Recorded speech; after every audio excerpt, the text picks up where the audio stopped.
बिस्मिल्लाहिर्रहमानिर्रहीम। अस्सलाम वालेकुम फॉर क्लास। कैसे हैं स्टूडेंट्स? मैं उम्मीद करती हूँ सब ठीक होंगे और अच्छे से अपना पढ़ रहे होंगे। चलो बेटे उर्दू की बुक खोलें। आज हमने पढ़ना है सबक नंबर 10 कारगिल का शेर, यानी कारगिल का बहादुर नौजवान, उसके बारे में हमने पढ़ना है। ठीक है, अहम अल्फाज कौन कौन से हैं पढ़िए मेरे साथ। हिफाजत, लगन, तरबियत, एजाज़ और जुर्रत।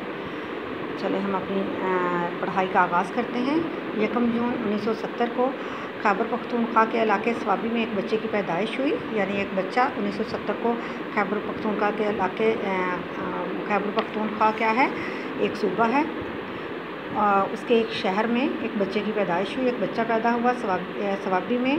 इसके वालिदैन ने इसका नाम शेर खान रखा था, लेकिन इसके दादा इसे कर्नल कहकर पुकारने लगे, प्यार से कहते थे, और बहादुरी के निशान पे बहादुरी और जुर्रत की अलामत कर्नल कह के बुलाने लगे उनको। ठीक है ना।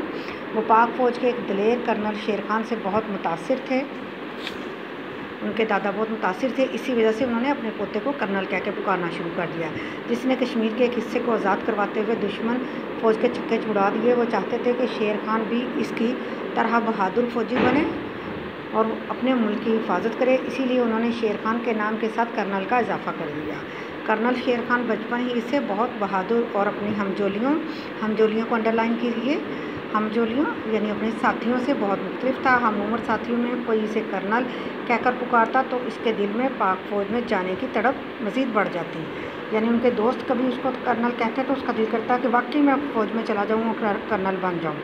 इसके दिलो दिमाग पर अपने मुल्क के लिए मर मिटने की धुन सवार थी। मर मिटने, इसको अंडरलाइन कीजिए, यानी कुर्बान होने की धुन सवार थी।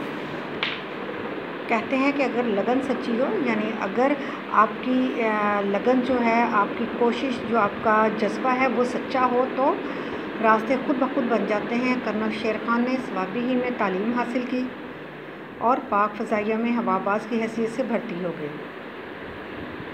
इसकी तरबियत के लिए उन्हें school of aeronautical Korangi Karachi में भेज दिया गया। शेर खान ने वहाँ खूब मेहनत की और शौक़ से तरबियत हासिल की। अपनी काबिलियत के बलबूते पर उन्हें शाहीन बच्चे का खिताब मिला। ट्रॉफ़ी दी गई शाहीन बच्चे की। ट्रॉफ़ी कौन सी ट्रॉफ़ी दी गई थी? शाहीन बच्चे की। ठीक है, किस वजह से दी गई थी? उनकी काबिलियत की वजह से। शेर खान के दिल में अपने मुल्क के लिए कुछ कर गुजरने का जज्बा मौजूद था। 1992 में उन्होंने बर्री फ़ौज में कमीशन का इम्तहान पास किया। मज़ीद तरबियत के लिए उन्हें पाकिस्तान मिलिट्री अकेडमी काकुल भेज दिया गया। कौन सी अकेडमी भेजा गया? मिलिट्री अकेडमी काकुल भेज दिया गया। 2 साल की तरबियत हासिल करने के बाद 1994 में कर्नल शेर खान ने सेकंड लेफ्टिनेंट की हैसियत से सिंध रेजिमेंट में शमूलियत इख्तियार की। तरक्की करते करते वो कैप्टन के ओहदे पर पहुंच गए। 1 जनवरी 1998 को कर्नल शेर खान को नॉर्दर्न लाइट इन्फेंट्री की एक ऐसी यूनिट में भेज दिया गया जो कश्मीर के महाज पर दुश्मनों से लड़ रही थी। कौन सी यूनिट में भेजा गया उनको? नॉर्दर्न लाइट इन्फेंट्री की। और वो किस लिए, कहाँ पे थी? कश्मीर के महाज पर। कहाँ लड़ रही थी दुश्मनों से? कश्मीर के महाज पर दुश्मनों से लड़ रही थी। ठीक है, यहाँ लाइन ऑफ कंट्रोल पर दुश्मनों की तरफ से गोलाबारी रोज़ का मामूल बन चुका था, यानी रोज़ दुश्मनों की लाइन ऑफ कंट्रोल होती है ना, यानी पाकिस्तान और भारत के दरमियान लाइन ऑफ कंट्रोल है कि यहाँ से भारतीय उधर नहीं जाएंगे, दूसरी तरफ भारत मुसलमानों की तरफ पाकिस्तान की तरफ, और पाकिस्तानी जो हैं वो भारत की तरफ नहीं जाएंगे।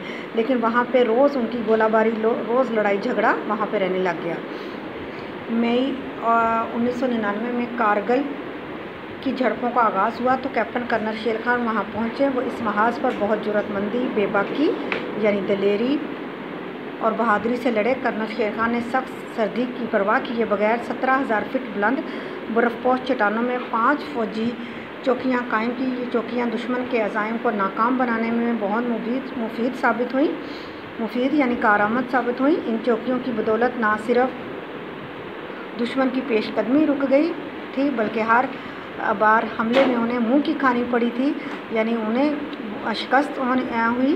पाक फ़ौज के मुट्ठी भर सिपाही, यानी बहुत ही थोड़ी मकदार में सिपाही जो थे, दुश्मन की तरफ से की गई गोला बारी का भरपूर जवाब देने के काबिल हो गए। दुश्मन के लिए सूरत हाल नाकाबिल बर्दाश्त थी, यानी कि उनके लिए ये सूरत हाल बर्दाश्त नहीं हो रही थी कि इतने कम लोग होने के बावजूद भी ये हमारे ऊपर हावी हो गए हैं। ठीक है बेटे, आज हमारी ये रीडिंग जो है सफ़ा नंबर 51 और 52 हमने की, और इंशाल्लाह बाकी की रीडिंग जो है वो कल करेंगे। आपने इसको घर में 2-3 दफ़ा इसकी दोहराई करनी है, और जो अल्फाज इमला के अल्फाज हैं मैं आपको दे रही हूँ। आप अपनी कॉपी खोलें, उस पर आप लिखें दिन है मंगल का, जमात का काम, और डेट है 21 जुलाई 2020, कारगिल का शेर। उन्वान इमला के अल्फाज: हिफाजत, लगन, तरबियत, एजाज़, जुर्रत, पख्तूनख्वा, कर्नल, हमजोलियों, तड़प, यूनिट, मिलिट्री एकेडमी, गोलाबारी, पेशकदमी, चट्टान, एतराफ़, मोर्चों। बेटे ये आपके अल्फाज हैं, आपने अच्छी सी राइटिंग में इनको लिखना है अपनी कॉपी पे, और इनको याद भी करना है। ओके जी, अल्लाह हाफ़िज़।